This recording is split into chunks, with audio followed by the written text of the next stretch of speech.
right, a very good evening to you, and of course we're hoping that all is very well with you on this weekend of 12th of September 2014. This is One on One, the show that gives you a platform to get to understand better some of your personalities and those who shape the news agenda in Rwanda and of course internationally. Today my guest has been in the fine art and photography industry since 1989. This is quite a long time, and he's called Bruce Clarke. Bruce, welcome to One on One. Thank you. Quite a long time. Yeah, quite You've seen the industry grow from that early stage to today. Yeah, well, I mean, because when you say from 1889, it means that's not when you started, actually. Well, when I started as a professional, sort of a professional. At the beginning, you're not professional. You don't earn your living with that.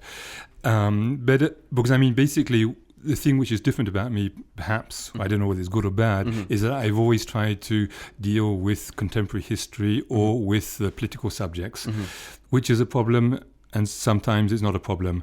But basically, that's what drew me to Rwanda. I mean, I live in France. I just explained who I am. I'm born in England with South African parents who were exiles, and I was quite politically involved in the anti-apartheid struggle, and then also in the mobilization against what was happening in Rwanda before the genocide. That's as an activist, if you like. And the other side of me is that I'm an artist. So I want to try bringing the two things together. Fuse the two. That's right. How do you manage to do it? And how have you managed to do it and keep it sustainable for all these years? I don't know. Tell us ask my clients. More.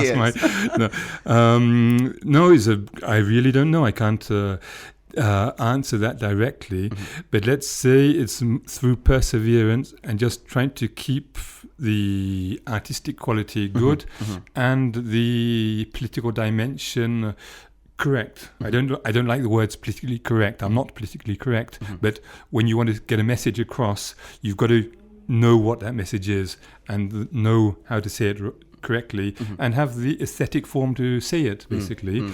And so little by little, in Europe, particularly where I work, I got into into commercial galleries, which like things which have got ideas. They don't just want commercial things. Yes. And then I've been working on projects in Rwanda for the last few years, particularly about the memory of the genocide. Sure. We'll be talking a bit more about that. But then how do you manage to, as you said earlier on, you've said you don't like the mentioning of the politically correct and that kind of a thing. But how do you manage to pass your message across and have an impact at the end of the day onto what you want to say to the public? Because we've had several artists who have used their skills to either create some political satire to send a certain message on a certain issue that is going on in the environment. So for you, what's the skill, what's the trick, and how do you manage to hit that spot that you want to hit to deliver your message? I think one thing I use to deliver the message is distance. I keep the distance from the message I want to deliver. When you say something too directly, people don't listen. I mean, for example, I said I was involved in the anti-apartheid movement, fighting against the apartheid regime. There were a lot of artists involved. If you're an artist and you do a big painting where you say Free Mandela, nobody cares shit about that. Because it's so obvious that you had to free him. To get the message across, you've got to get more distance from it, show it in different ways, get some sort of mystery. How differently would you say that message? I can't give a description of it there. I could tell you to look at my internet site, which is bruce-clarke.com.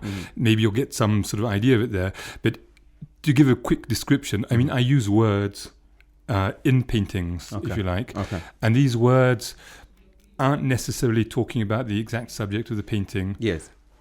The painting isn't actually illustrating the words. I'm trying to make a sort of a whole idea about a subject and leaving a lot of space, a lot of distance for the public, for the person who views the work to try finding the meaning in there. But looking at the response, the reaction part, how easy is it for people to react to graphic arts? Because we have understood of, maybe most people feeling like closely able to relate to music or messages sent through music or messages sent through different other platforms. But looking at graphic arts. Yeah. Over these years, how have you been able to assess the reaction of people on what you say? I assess the reaction by, let's say, comments of people making galleries or museums. And also, I mean, to a certain extent, the reaction is judged on whether people buy or not the work. And they do. I mean, I live as an artist selling my artwork. That's the only Fully, source of 100%. That's the only source of revenue I've got.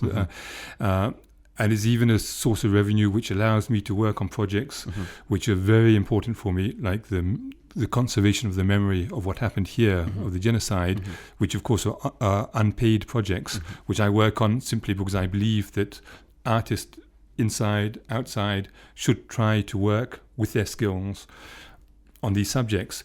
And so, I mean, I'd never say that people understand exactly what I'm trying to say, but all the better. Those who understand really feel like they get connected to what you say. But even those who don't understand get something out of my work.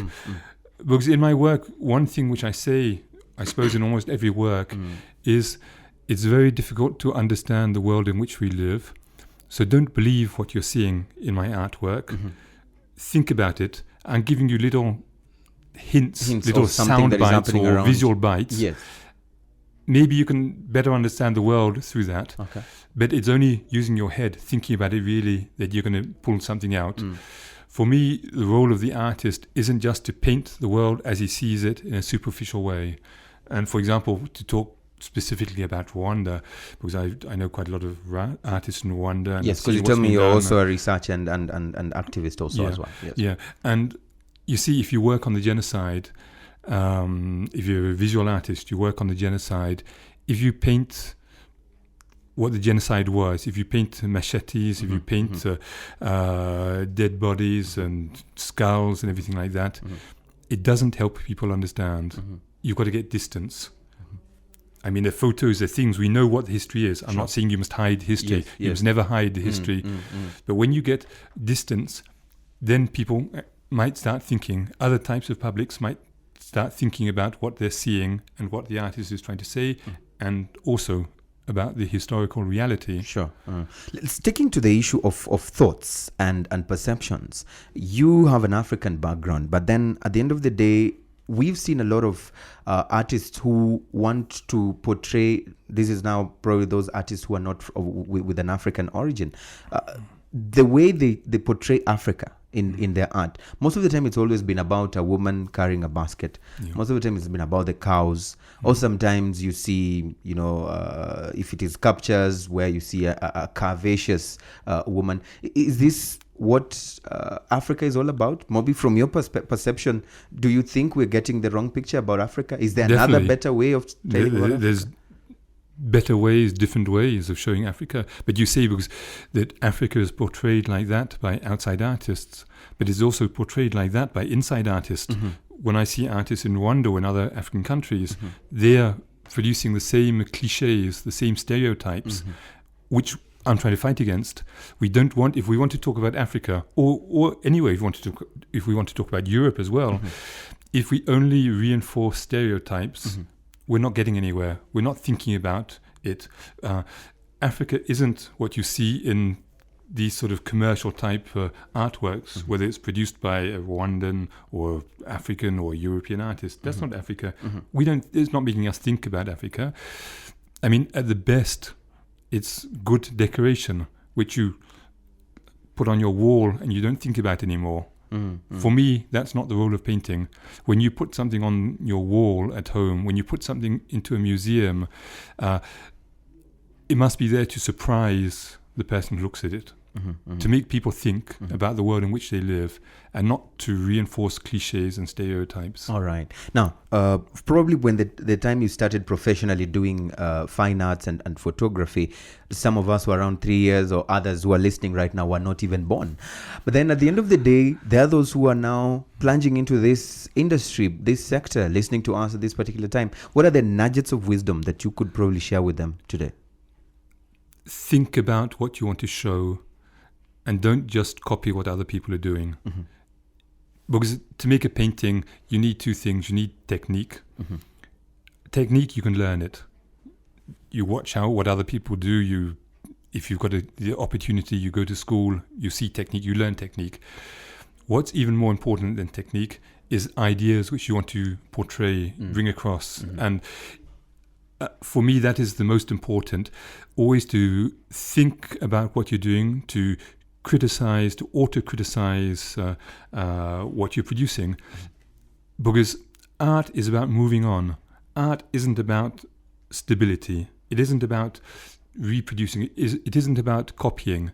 It's about moving on, getting new things, and about being vital, getting some sort of vitality in there, sort of shaking people up so they're surprised, not necessarily shocked. They could be shocked, but you've got to really do something new. You've got to not repeat yourself or repeat what other people are doing. So it's always good to think that creative mind create something also new that people can also copy. Yeah, definitely. Right. Yeah. Now, you've been working with some Rwandan groups, right? Yeah. What can you say here that is the reality on the ground when you talk about their skill level and, of course, also the understanding of the industry without being diplomatic?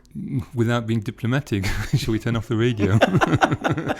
Yeah, so that they can be able to learn properly from that criticism or something. I mean, I've just said about not copying and things like that. I do you want to say they normally, most of them are that? No, I'm not saying, idea? I mean, I've seen artists doing very good things here as well.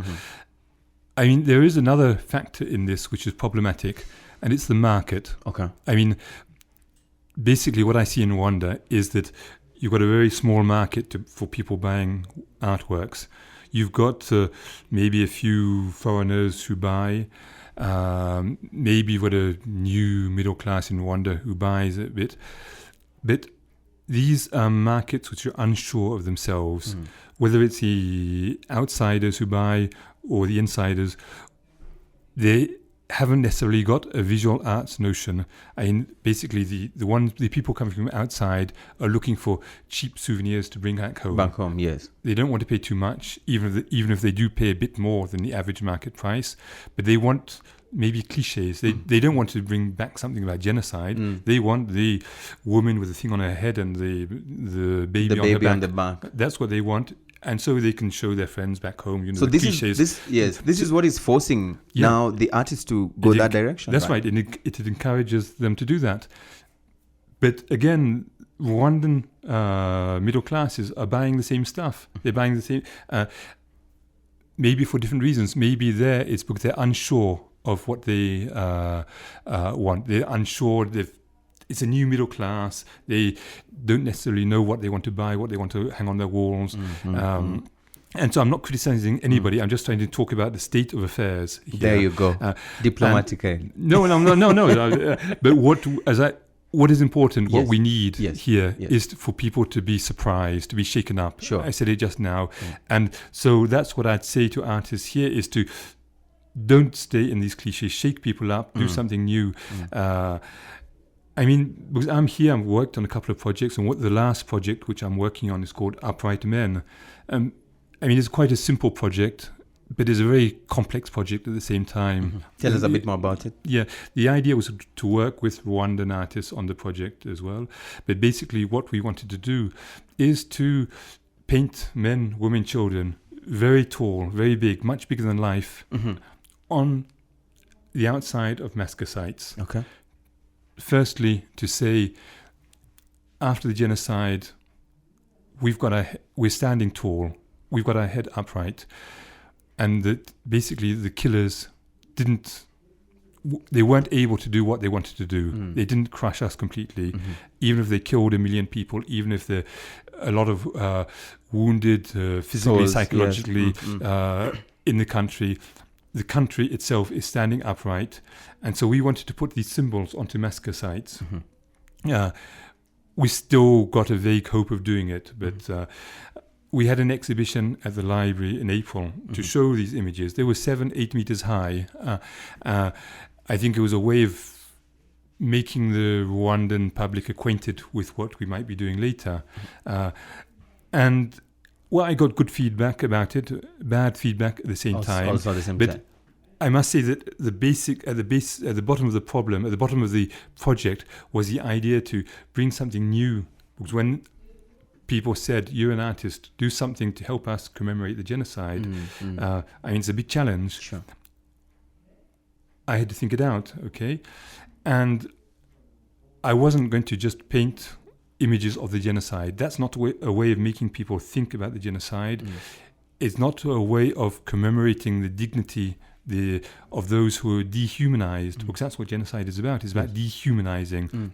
Even before you kill the people, you're dehumanizing them.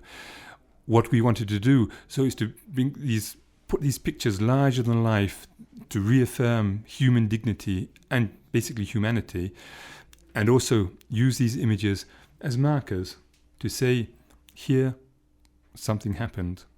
This is a site, a massacre site.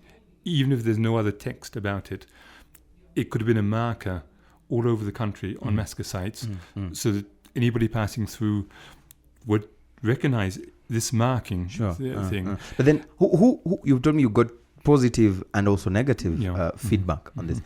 I would be interested to know, those who are saying negative feedback, what exactly were they saying about this project? Yeah, I mean, most of the feedback was positive.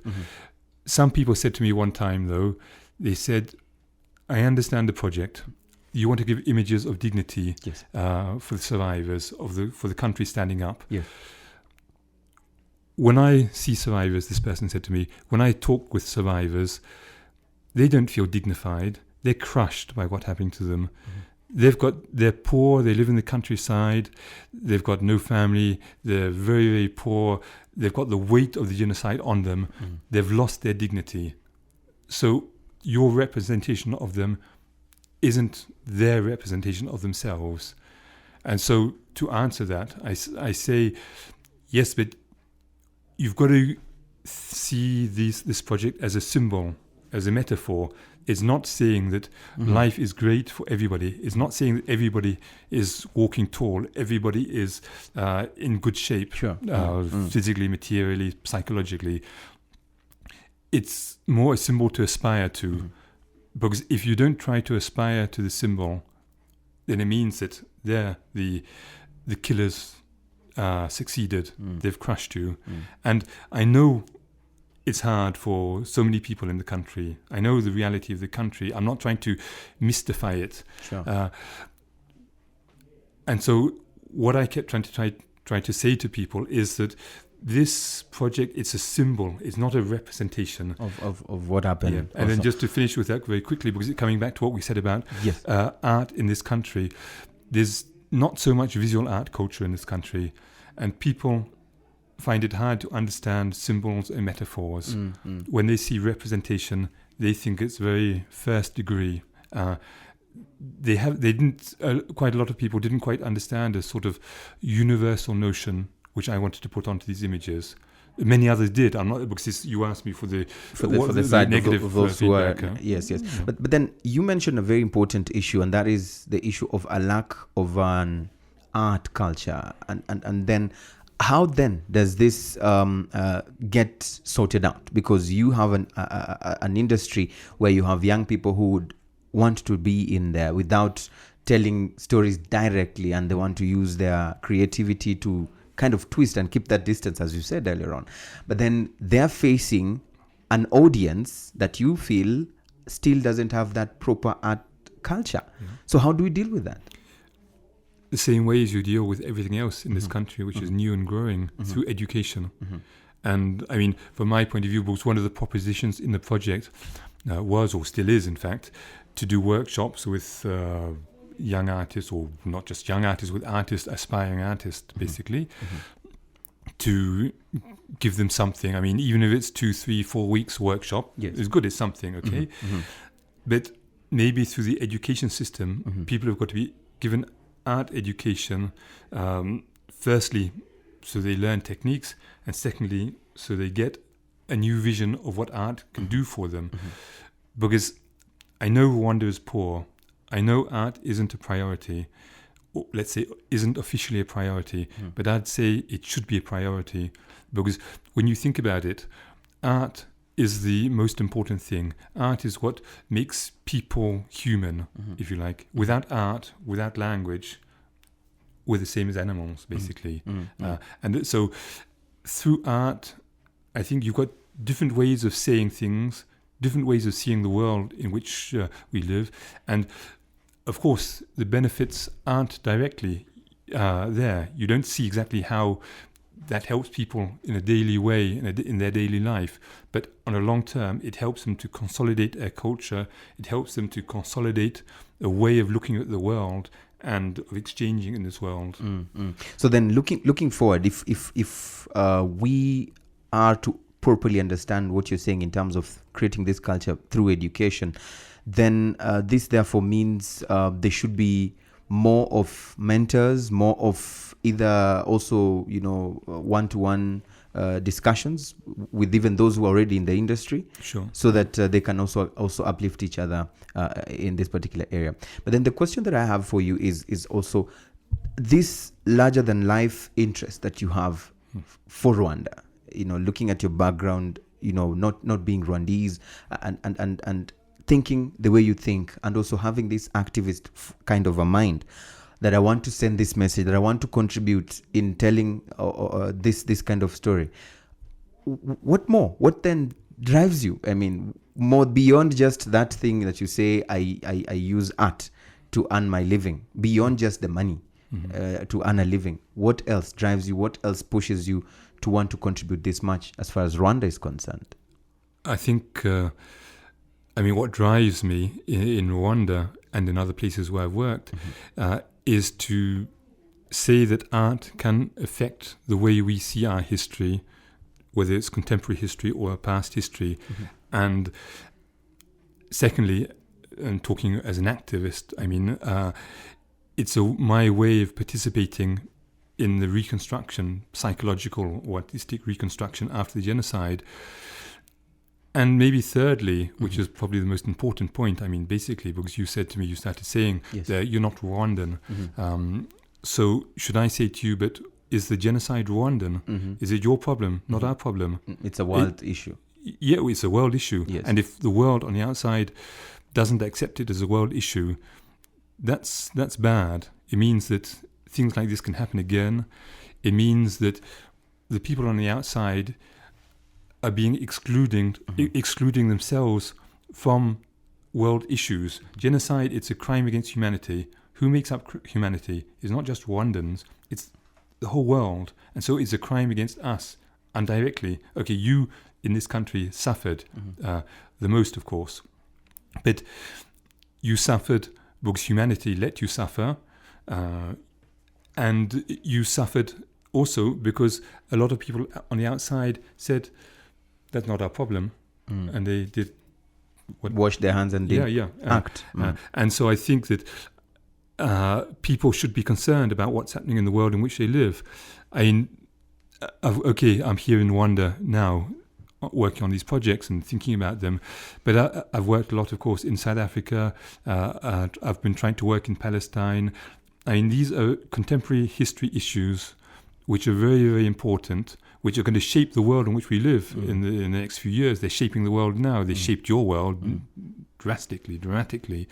And so we must, I feel, watch what's happening, try to understand what's happening and what happened before, to be able to integrate that into our thought processes so we can maybe stop it the next time or help in one way or another. Okay. Now, in conclusion, in all these years you've been in the industry, has there been that time that probably you did a painting or did a kind of work or piece that came out very, very controversially and was not really received well? And how did you have to deal with that? I've never done a piece which was really controversial in the sense it was received badly.